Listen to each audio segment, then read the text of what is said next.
Friends, welcome to my YouTube channel. Friends, ಇವತ್ತೊಂದು simple ಆಗಿರೋ neck design back ಹೇಗೆ turn ಮಾಡೋದು ಅಂತ ತೋರಿಸ್ತೀನಿ ನೋಡಿ. ಫಸ್ಟು ಮೇಯ್ನು ಈ ಫ್ಯಾಬ್ರಿಕ್ಕಿಗೆ ಮಾರ್ಕಿಂಗು ಈ ರೀತಿಯಾಗಿದೆ ನೋಡಿ. ಈ ರೀತಿಯಾಗಿ ಶೇಪ್ನ ಕೊಟ್ಟಿದ್ದೀನಿ. ಇಲ್ಲಿ ಬಂದು ಎಷ್ಟು ಇಂಚಸ್ ತೊಗೊಂಡಿದ್ದೀನಿ ಅಂತ ನಿಮಗೆ ತೋರಿಸ್ತೀನಿ. ಸಿಂಪಲ್ ಆಗಿರುವಂಥ ಡಿಸೈನ್ ಇದು. ಟೋಟಲ್ ಬಂದು 7 ಇಂಚಸ್ ಇದೆ. ಇಲ್ಲಿ ಬಂದು 3.5ನ ತೊಗೊಂಡಿದ್ದೀನಿ. ಇದು ನೆಕ್ ಡೀಪ್ ಬಂದು 10 ಇಂಚಿದೆ. ಇಲ್ಲಿ 3.5, ಇಲ್ಲಿ ಒಂದು ಸ್ವಲ್ಪ ಅರ್ಧ ಇಂಚು ಸ್ವಲ್ಪ ಶೇಪ್ಗೋಸ್ಕರ ಇಲ್ಲಿ ಅರ್ಧ ಇಂಚು ಎಕ್ಸ್ಟ್ರಾನ ತೊಗೊಂಡಿದ್ದೀನಿ. ಇಲ್ಲಿ ಒಂದು ಓಪನ್ ಬಟನ್ ಇಡ್ತಾಯಿದ್ದೀನಿ, ಬಟ್ ಇದು ಕ್ಲೋಸ್ ಇರಲ್ಲ, ಹಾಗಾಗಿ 3.5ನ ತೊಗೊಂಡಿದ್ದೀನಿ. ನೆಕ್ಸ್ಟ್ ಬಂದು ಈ ಥರ ಫ್ಯೂಸಿಂಗಲ್ಲಿ ಮಾರ್ಕಿಂಗ್ ಮಾಡ್ಕೊಂಡಿದ್ದೀನಿ ನೋಡಿ. ಸೇಮ್ ಅದರಲ್ಲಿ ಏನಿದೆ ಅದನ್ನೇ ಈ ಥರ ಫ್ಯೂಸಿಂಗಲ್ಲಿ ಮಾರ್ಕ್ ಮಾಡ್ಕೊಂಡಿದ್ದೀನಿ. ಈಗ ಹೇಗೆ ಅಟ್ಯಾಚ್ ಮಾಡೋದು ಅಂತ ನೋಡೋಣ. ಫಸ್ಟಿಗೆ ಲೈನಿಂಗ್ನ ಮೇಯ್ನ್ ಫ್ಯಾಬ್ರಿಕ್ಕಿಗೆ ಅಟ್ಯಾಚ್ ಮಾಡ್ಕೋಬೇಕು. ಆಮೇಲೆ ಇದನ್ನು ಯಾವ ರೀತಿ ಅಟ್ಯಾಚ್ ಮಾಡೋದು ಅಂತ ತೋರಿಸ್ತೀನಿ ನೋಡಿ. ಫ್ಯೂಸಿಂಗ್ನ ನೀವು ಐರನ್ ಆದರೂ ಮಾಡ್ಕೋಬೋದು, ಇಲ್ಲಾಂದರೆ ಸ್ಟಿಚಿಂಗ್ ಆದರೂ ಮಾಡ್ಕೋಬೋದು. 2 in 1 ಮಾಡ್ಕೋಬೋದು, ತೊಂದರೆ ಇಲ್ಲ. ಇವಾಗ ನಾನು ಇದನ್ನು ಸ್ಟಿಚಿಂಗಲ್ಲೇ ತೋರಿಸ್ತೀನಿ. ಮೊದಲಿಗೆ ಫಸ್ಟು ಈ ರೀತಿಯಾಗಿ ಒಂದು ಸ್ಟಿಚ್ನ ಹಾಕ್ಕೋಬೇಕು.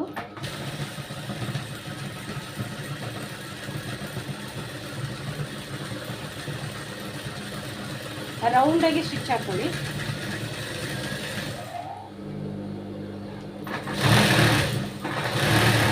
ನಿಮಗೆ ಬೇಕಂದರೆ ಇಲ್ಲೇನು ಮಾರ್ಕಿಂಗ್ ಟ್ರೇಸಿಂಗ್ ಮಾಡ್ಕೊಂಡಿರ್ತೀವಲ್ಲ ಅದ್ರ ಮೇಲೂ ಕೂಡ ನೀವು ಈ ರೀತಿಯಾಗಿ ಸ್ಟಿಚಿಂಗ್ನ ಮಾಡಿ. ಅದೇ ಕರೆಕ್ಟಾಗಿ ಮಾಡ್ಕೋಬೇಕು. ಪಾಯಿಂಟು ಆ ಕಡೆ ಈ ಕಡೆ ಹೋದರೆ ನಿಮಗೆ ಕನ್ಫ್ಯೂಸ್ ಆಗುತ್ತೆ. ಅದಕ್ಕೆ ಏನು ಮಾರ್ಕಿಂಗ್ ಮಾಡ್ಕೊಂಡಿರ್ತೀರಲ್ಲ ಅದೇ ಮಾರ್ಕಿಂಗ್ ಮೇಲೆ ಸ್ಟಿಚಿಂಗ್ ಬಂದಿರಬೇಕು. ಈಸಿಯಾಗಿ ಡಿಸೈನ್ ಮಾಡ್ಬೋದು. ಈ ರೀತಿಯಾಗಿರುತ್ತೆ. ಇವಾಗ ಇದು ಫುಲ್ಲು ನೋಡಿ ಫ್ಲಾಟಾಗಿ ಬರುತ್ತೆ. ಆಮೇಲೆ ಇಲ್ಲಿ ಎಡ್ಜ್ ಇರುತ್ತಲ್ಲ, ಈ ಎಡ್ಜಿಗೆ ಈ ರೀತಿಯಾಗಿ ಫಿನಿಶಿಂಗ್ನ ಮಾಡ್ಕೋಬೇಕು. 1/4 ಇಂಚ್ ಎಕ್ಸ್ಟ್ರಾನ ಸ್ಟಿಚ್ ಮಾಡ್ಕೊಳ್ಳಿ. ಇದನ್ನು ನೀಟಾಗಿ ರೌಂಡ್ ಶೇಪ್ ಬರೋ ಥರ ಸ್ಟಿಚಿಂಗ್ನ ಮಾಡ್ಕೋಬೇಕು.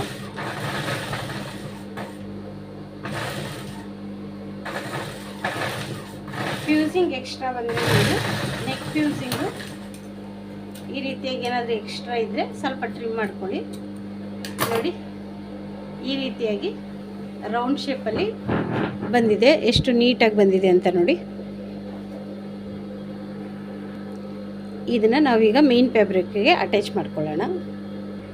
ಫಸ್ಟಿಗೆ ಏನಂದರೆ ಮೇನ್ ಫ್ಯಾಬ್ರಿಕಲ್ಲಿ ನಾನು ಇಲ್ಲಿ ಡಿಸೈನ್ ಏನಿದೆ ಅದನ್ನು ನಾನು ಓಪನ್ ಮಾಡ್ತಾಯಿಲ್ಲ, ಡೈರೆಕ್ಟಾಗಿ ಸ್ಟಿಚಿಂಗ್ನ ಮಾಡ್ಕೊಳ್ತಾ ಇದ್ದೀನಿ.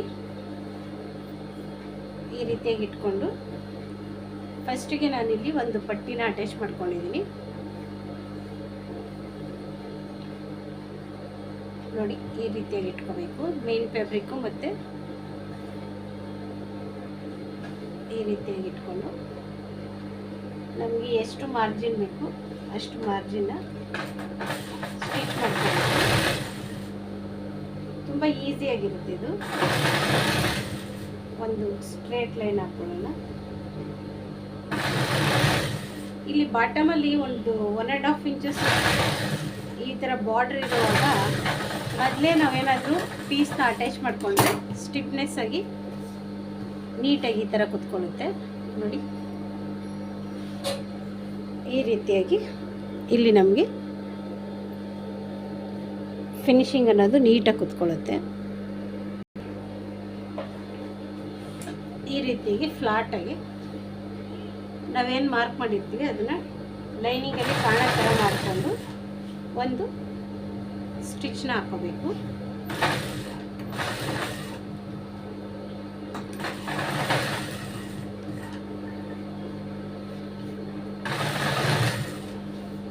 ನೋಡಿ ಈ ರೀತಿಯಾಗಿ ಸಿಂಪಲ್ಲಾಗಿ ಫಾಸ್ಟಾಗೂ ಆಗುತ್ತೆ ಕೆಲಸ ಕೂಡ, ಡಿಸೈನ್ ಕೂಡ ಈಸಿಯಾಗಿ ಮಾಡ್ಕೋಬೋದು.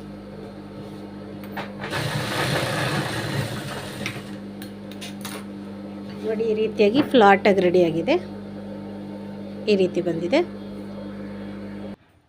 ಈ ಡಿಸೈನ್ ಮಾಡೋಕ್ಕೆ ಮುಂಚೆ ಒಂದು ಡೋರಿನ ಫಸ್ಟಿಗೆ ರೆಡಿ ಮಾಡಿ ಇಟ್ಕೋಬೇಕು. ಯಾಕಂತ ಹೇಳಿದ್ರೆ ನಾವು ಫ್ಯೂಸಿಂಗ್ನ ಟರ್ನ್ ಮಾಡುವಾಗ ಈ ಡೋರಿನೂ ಅದರಲ್ಲೇ ಹಾಕಿ ಟರ್ನ್ ಮಾಡೋದ್ರಿಂದ ನೀಟಾಗಿ ಫಿನಿಶಿಂಗ್ ಅನ್ನೋದು ಬರುತ್ತೆ. ಅದನ್ನು ನಾನು ಇವಾಗ ತೋರಿಸ್ತೀನಿ. ಫಸ್ಟಿಗೆ ಈಗ ಡೋರಿನ ರೆಡಿ ಮಾಡ್ಕೊಳ್ಳೋಣ.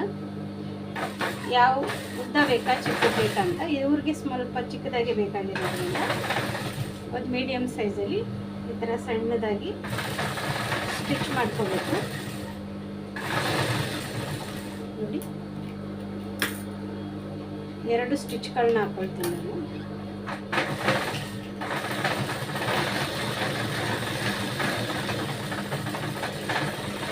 ಎರಡು ಸ್ಟಿಚ್ ಹಾಕ್ಕೊಂಡು ಈ ರೀತಿಯಾಗಿ ಮೊದಲೇ ನಾನು ಸ್ಟಿಚ್ ಮಾಡಿ ದಾರಕ್ಕೆ ಥ್ರೆಡ್ ಹಾಕ್ಕೊಂಡು ಇಟ್ಕೊಂಡಿರ್ತೀನಿ. ನೆಕ್ಸ್ಟ್ ಬಂದು ಈ ರೀತಿ ಇರುತ್ತಲ್ಲ, ಈ ಥರ ಸ್ವಲ್ಪ ಪೀಸ್ನ ತಗೊಂಡು ನಾವೇನು ಡೋರಿ ರೆಡಿ ಮಾಡ್ಕೊಂಡಿರ್ತೀವಲ್ಲ ಆ ಡೋರಿ ಸೆಂಟ್ರ್ ದಾರದೊಳಗಡೆ ಎಷ್ಟು 1-2 ಎಳೆ ಹಾಕಿರ್ತೀವಲ್ಲ ಆ ಸೆಂಟ್ರ್ ಒಳಗಡೆ ಈ ಥರ ಹಾಕ್ಕೋಬೇಕು. ಈ ಥರ ಹಾಕ್ಕೊಂಡು ನೀಡಲ್ನ ಉಲ್ಟಾ ಮಾಡಿಕೊಂಡು ಈ ರೀತಿಯಾಗಿ ನೋಡಿ ಈ ರೀತಿಯಾಗಿ ತಗೊಂಡು ಇಲ್ಲಿ ಬಂದು ಈ ಥರ ಡೋರಿನ ರೆಡಿ ಮಾಡಿಕೊಂಡ್ರೆ ನಮಗೆ ಈಸಿಯಾಗಿ ಯಾವ ನಮಗೆ ಸಣ್ಣಕ್ಕೆ ಬೇಕಾ ದಪ್ಪಕ್ಕೆ ಬೇಕಾ ಅನ್ನೋ ಸೈಜಲ್ಲಿ ಇದು ನಮಗೆ ಡೋರಿ ರೆಡಿ ಆಗುತ್ತೆ. ಇವಾಗ ಮೇನ್ ಫ್ಯಾಬ್ರಿಕ್ಗೆ ಅಟ್ಯಾಚ್ ಮಾಡೋದು. ಫಸ್ಟಿಗೆ ನಾನಿವಾಗ 2 ಡೋರಿಗಳನ್ನ ರೆಡಿ ಮಾಡಿ ಇಟ್ಕೊಂಡಿದ್ದೀನಿ. ಇವಾಗ ನೋಡಿ ಇಲ್ಲಿ ನಾನು ಫಸ್ಟು ಸ್ಟಿಚ್ ಹಾಕ್ಕೊಂಡಿದ್ದೀನಿ. ನಿಮಗೆ ಕಾಣಿಸ್ತಾ ಇಲ್ಲ ಅಂದರೆ ಕರೆಕ್ಟಾಗಿರ್ಬೇಕದು, ಇಲ್ಲ ಅಂದರೆ ಅಪ್ ಆ್ಯಂಡ್ ಡೌನ್ ಬರುತ್ತೆ. ಇದು ಮೇನ್ ಫ್ಯಾಬ್ರಿಕ್ಕು, ಇದು ಲೈನಿಂಗು. ಅದಕ್ಕೆ ನಾನು ಸೆಂಟ್ರ್ ಪಾಯಿಂಟಲ್ಲೇ ಒಂದು ಸ್ಟಿಚ್ನ ಹಾಕ್ಕೊಂಡಿದ್ದೀನಿ. ಇವಾಗ ಇದು ನಾವೇನು ಫ್ಯೂಸಿಂಗ್ ರೆಡಿ ಮಾಡ್ಕೊಂಡಿದ್ದೀವಲ್ಲ, ಇಲ್ಲಿ ನೋಡಿ ಫಸ್ಟಿಗೆ ಈ ಪಾಯಿಂಟು ನಮಗೇನು ಸೆಂಟ್ರ್ ಪಾಯಿಂಟ್ ಮೇನ್ ಬೇಕಾಗಿರುತ್ತಲ್ಲ, ಈ ಸೆಂಟ್ರ್ ಪಾಯಿಂಟ್ನ ಈ ರೀತಿಯಾಗಿ ನೋಡಿಕೊಂಡು ಇಲ್ಲಿ ಒಂದು ನ್ಯಾಚ್ ಹಾಕ್ಕೊಳ್ಳಿ. ಆ ನ್ಯಾಚಿಗೆ ಈ ರೀತಿಯಾಗಿ ಇಟ್ಕೊಳ್ಳಿ. ಇಲ್ಲೂ ಕೂಡ ಅಷ್ಟೇ, ನಾವೇನು ಮಾರ್ಕಿಂಗ್ ಮಾಡಿರ್ತೀವಲ್ಲ ಅದು ಕರೆಕ್ಟಾಗಿರಬೇಕು. ಅದನ್ನೇ ಈ ರೀತಿಯಾಗಿ ಮಾರ್ಕ್ ಮಾಡ್ಕೊಳ್ತಾ ಇದ್ದೀನಿ. ಈ ರೀತಿ ಮಾರ್ಕ್ ಮಾಡಿಕೊಂಡು ಫಸ್ಟ್ ಮೇಯ್ನ್ ಇಲ್ಲಿ ಕರೆಕ್ಟಾಗಿದೆಯಾ ಅಂತ ನೋಡ್ಕೋಬೇಕು. ನಾನು ಫ್ಯೂಸಿಂಗ್ನ ಎಕ್ಸ್ಟ್ರಾ ತೊಗೊಂಡಿರೋದ್ರಿಂದ ಇಲ್ಲಿ ಪಾಯಿಂಟ್ಗೆ ಕರೆಕ್ಟಾಗಿ ನೋಡಿಕೊಂಡು ಗುಂಡ್ಪಿನನ್ನು ಹಾಕ್ಕೊಳ್ತಾ ಇದ್ದೀನಿ. ನೋಡಿ ಈ ರೀತಿಯಾಗಿ ಇದು ಪಾಯಿಂಟ್, ಇಲ್ಲಿ ಗುಂಡ್ಪಿನನ್ನು ಹಾಕ್ಕೊಳ್ತಾ ಇದ್ದೀನಿ. ಇಲ್ಲಿ ಬಂದು ನೋಡಿ ಈ ಪಾಯಿಂಟ್ಗೆ ಕರೆಕ್ಟಾಗಿ ನಾನು ಸ್ವಲ್ಪ ಈ ಥರ ಫ್ಯೂಸಿಂಗ್ನೆಲ್ಲ ಅಟ್ಯಾಚ್ ಮಾಡ್ಕೊಳ್ಳುವಾಗ ನೀಟಾಗಿ ಕರೆಕ್ಟಾಗಿರಬೇಕು. ಪಾಯಿಂಟು ಕರೆಕ್ಟಾಗಿರಬೇಕು. ಓಪನ್ ಮಾಡಿ ಮಾಡುವಾಗ ನಮಗೆ ಎಕ್ಸ್ಟ್ರಾ ಇದ್ರೂ ಕಾಣಿಸುತ್ತೆ. ಈ ರೀತಿ ಇದ್ದಾಗ ನಮಗೆ ಕರೆಕ್ಟ್ ಪಾಯಿಂಟ್ ಇರಬೇಕು. ಆಯಿತಾ? ಇವಾಗ ಇದನ್ನು ನೀಟಾಗಿ ಇಲ್ಲಿ ಪಾಯಿಂಟ್ನ ನೋಡಿಕೊಂಡು ಈ ರೀತಿಯಾಗಿ ಗುಂಡ್ಪಿನಗಳನ್ನ ಹಾಕ್ಕೋಬೇಕು. ಈಗ ನೋಡಿ ಸ್ಟಿಚಿಂಗ್ನ ಮಾಡ್ಕೊಳ್ಳೋಣ. ಈ ರೀತಿಯಾಗಿ ಇಟ್ಕೊಂಡು ಇಲ್ಲಿ ನೋಡ್ಕೋಬೇಕು. ಇಲ್ಲಿ ನ್ಯಾಚ್ ಹಾಕಿರೋದು ಕರೆಕ್ಟಾಗಿದೆ. ಇಲ್ಲಿ ಕೂಡ ನಾವು ಏನು ಪಾಯಿಂಟ್ ತೊಗೊಂಡಿದ್ದೀವಲ್ಲ, ನೆಕ್ ಓಪನಿಂಗ್ ಪಾಯಿಂಟು, ಅದು ಕೂಡ ಕರೆಕ್ಟಾಗಿದೆ. ಈಗ ಸ್ಟಿಚ್ನ ನಾವು ಮಾರ್ಕಿಂಗ್ ಮಾಡ್ಕೊಂಡಿದ್ದೀವಲ್ಲ, ಅದೇ ಮಾರ್ಕಿಂಗ್ ಮೇಲೆ ಇದನ್ನು ಸ್ಟಿಚ್ ಮಾಡ್ಕೋಬೇಕು.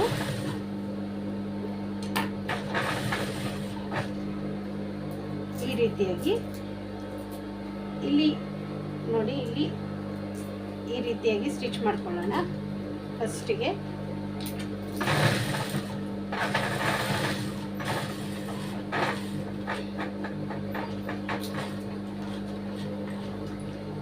ನಿಧಾನವಾಗಿ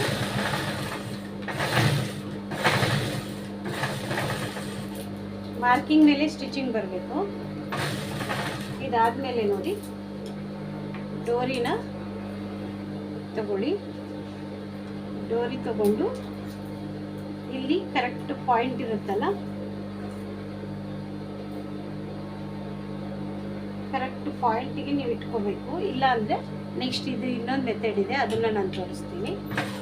ನಿಮ್ಗೆ ಇದು ಫುಲ್ ಓಪನಿಂಗ್ ಇಲ್ಲ ಅಲ್ಲ, ಗೊತ್ತಾಗಲ್ಲ ಅಂತ ಅಂದರೆ ಈ ರೀತಿಯಾಗಿ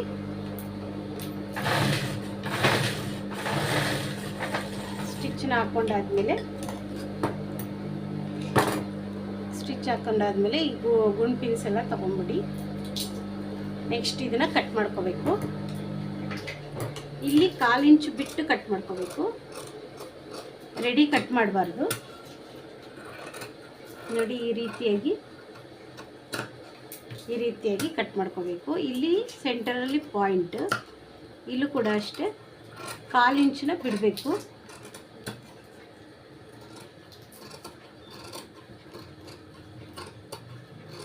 ಇವಾಗ ಟ್ರೆಂಡಿಂಗಲ್ಲಿರೋಂಥ ಈ ಥರ ಡಿಸೈನ್ಸ್ಗಳದ್ದು ತುಂಬ ಪ್ಯಾಟರ್ನ್ಸು ಸ್ವಲ್ಪ ಚೇಂಜ್ ಇರುತ್ತೆ. ಅದನ್ನು ನಾನು ನಿಮಗೆ ಹೇಗೆ ಮಾಡೋದು ಅಂತ ತೋರಿಸ್ತೀನಿ. ಮೆಥಡ್ ಚೇಂಜ್ ಮಾಡಿ ತೋರಿಸ್ತೀನಿ, ಆವಾಗ ನಿಮಗೆ ಈಸಿಯಾಗಿ ಗೊತ್ತಾಗುತ್ತೆ. ನೋಡಿ ಈ ರೀತಿಯಾಗಿ ಬಂತು. ಈಗ ನಾವು ಡೋರಿನ ಆ್ಯಡ್ ಮಾಡೋಕ್ಕಾಗಲಿಲ್ಲಲ್ಲ, ಅದಕ್ಕೆ ಏನು ಮಾಡಬೇಕು, ಇಲ್ಲಿ ಒಂದು ಪಾಯಿಂಟ್ನ ಸ್ಟಿಚಿಂಗ್ನ ಈ ಥರ ಓಪನ್ ಮಾಡ್ಕೊಳ್ಳಿ. ಜಸ್ಟ್ ಒಂದು ಪಾಯಿಂಟ್ ಈ ರೀತಿಯಾಗಿ ಸ್ಟಿಚಿಂಗ್ನ ಓಪನ್ ಮಾಡ್ಕೊಳ್ಳಿ. ಓಪನ್ ಮಾಡಿಕೊಂಡು ನೋಡಿ ಇದ್ರ ಒಳಗಡೆಯಿಂದ ಡೋರಿನ ತಗೊಳ್ಳಿ. ಈ ರೀತಿಯಾಗಿ ಒಂದೇ ಒಂದು ಸ್ಟಿಚ್ನ ಓಪನ್ ಮಾಡ್ಕೊಳ್ಳಿ. ಜಾಸ್ತಿ ಏನು ಓಪನ್ ಮಾಡ್ಕೊಳಕ್ಕೆ ಹೋಗ್ಬಿಡಿ. ಆ ಶೇಪಲ್ಲಿ ಏನಿರುತ್ತೆ ಅದೇ ರೀತಿಯಾಗಿ ಫಸ್ಟು ಕೂಡ ನೀವು ಹಾಕ್ಕೋಬೋದು. ಆದರೆ ಪಾಯಿಂಟ್ ನಿಮಗೆ ಕರೆಕ್ಟಾಗಿ ಗೊತ್ತಾಗ್ತಾ ಇಲ್ಲ ಅಂದರೆ ಈ ರೀತಿಯಾಗಿ ಒಂದೇ ಒಂದು ಈ ಪಾಯಿಂಟ್ ಇರುತ್ತಲ್ಲ, ಶೇಪ್ ಪಾಯಿಂಟು, ಅಲ್ಲಿ ಓಪನ್ ಮಾಡಿಕೊಂಡು ಮತ್ತು ಅದೇ ಸ್ಟಿಚ್ಚನ್ನ ಈ ರೀತಿಯಾಗಿ ಆ್ಯಡ್ ಮಾಡ್ಕೋಬೇಕು.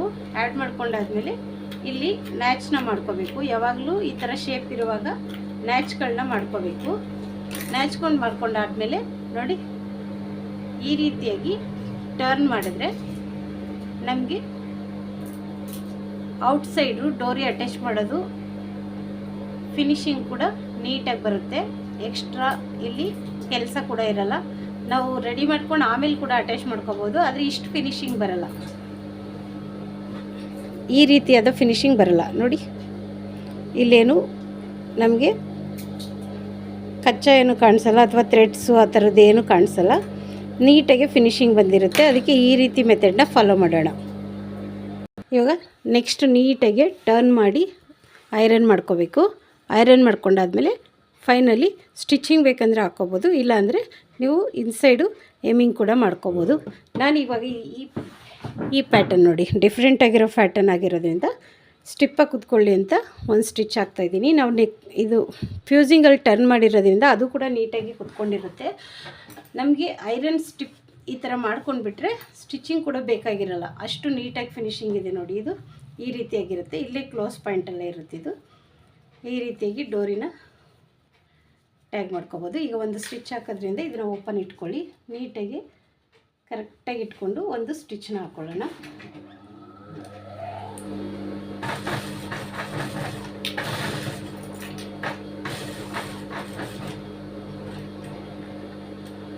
ಪಾಯಿಂಟ್ ಕರೆಕ್ಟಾಗಿ ನೀಡನ್ನು ಇಳಿಸ್ಕೊಳ್ತಾ ಇದ್ದೀನಿ. ಇಳಿಸ್ಕೊಂಡು ನೀಟಾಗಿ ನೋಡಿ ಈ ರೀತಿಯಾಗಿ ಶೇಪ್ ಬರೋವರೆಗೂ ಸ್ಟಿಚ್ನ ಹಾಕ್ಕೊಂಡು ಅಲ್ಲಿ ಒಂದು ನೀಡನ್ನು ಡೌನ್ ಮಾಡ್ಕೋಬೇಕು. ಆವಾಗ ಪಾಯಿಂಟ್ ಅನ್ನೋದು ನಮಗೆ ಕರೆಕ್ಟಾಗಿ ಬರುತ್ತೆ ಮತ್ತು ಶೇಪ್ ಟರ್ನಿಂಗ್ ಕೂಡ ನೀಟಾಗಿ ಬರುತ್ತೆ. ಯಾವುದೇ ಶೇಪ್ ಡಿಸೈನ್ ಸ್ಟಿಚ್ ಮಾಡಬೇಕಾದ್ರೆ ಪಾಯಿಂಟ್ನ ಸ್ವಲ್ಪ ಈ ರೀತಿಯಾಗಿ ಇಳಿಸ್ಕೊಂಡು ಟರ್ನ್ ಮಾಡೋದ್ರಿಂದ ನಮಗೆ ನೀಟಾಗಿ ಫಿನಿಶಿಂಗ್ ಅನ್ನೋದು ಬರುತ್ತೆ. ನೋಡಿ ಈ ರೀತಿಯಾಗಿ ಬರಬೇಕು. ಈಗ ಇಲ್ಲಿ ಪಾಯಿಂಟ್ ನೋಡಿ ಈ ರೀತಿಯಾಗಿ ಟರ್ನ್ ಮಾಡ್ಕೋಬೇಕು. ನೀಡಲ್ಲಿ ಒಳಗಡೆ ಇರಬೇಕು. ಆಮೇಲೆ ನಮ್ಗೆ ಯಾವ ಶೇಪಲ್ಲಿ ಬೇಕು ಆ ಶೇಪಲ್ಲಿ ಈ ರೀತಿಯಾಗಿ ತಿಳಿಸ್ಕೊಂಡು ಟೆನ್ಷನ್ನ ಡೌನ್ ಮಾಡಿಕೊಂಡು ಮತ್ತೆ ಸ್ಟಿಚಿಂಗ್ನ ಹಾಕಬೇಕು. ಈ ರೀತಿಯಾಗಿ ಬರುತ್ತೆ, ತುಂಬ ಚೆನ್ನಾಗಿರುತ್ತೆ ಮತ್ತು ಫಿನಿಶಿಂಗ್ ಕೂಡ ಬೇಗ ಫಾಸ್ಟಾಗಿ ಆಗುತ್ತೆ ಈ ಥರ ಡಿಸೈನ್ ಮಾಡೋದ್ರಿಂದ. ನೋಡಿ ಎಷ್ಟು ನೀಟಾಗಿ ಫಿನಿಶಿಂಗ್ ಅನ್ನೋದು ಬಂದಿದೆ.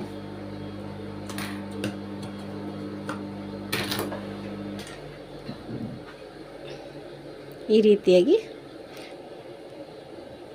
ಈಸಿ ಮೆಥಡಲ್ಲಿ ನೆಕ್ಕನ್ನು ಟರ್ನ್ ಮಾಡ್ಕೊಳ್ಳೋದು ಮತ್ತು ಫ್ಯೂಸಿಂಗಲ್ಲಿ ಯಾವ ರೀತಿಯಾಗಿ ಮಾಡಿದರೆ ಫಿನಿಶಿಂಗ್ ಚೆನ್ನಾಗಿ ಬರುತ್ತೆ ಅನ್ನೋದಕ್ಕೆ ಈ ಡಿಸೈನು ತುಂಬ ಚೆನ್ನಾಗಿ ಬಂದಿದೆ. Thank you friends.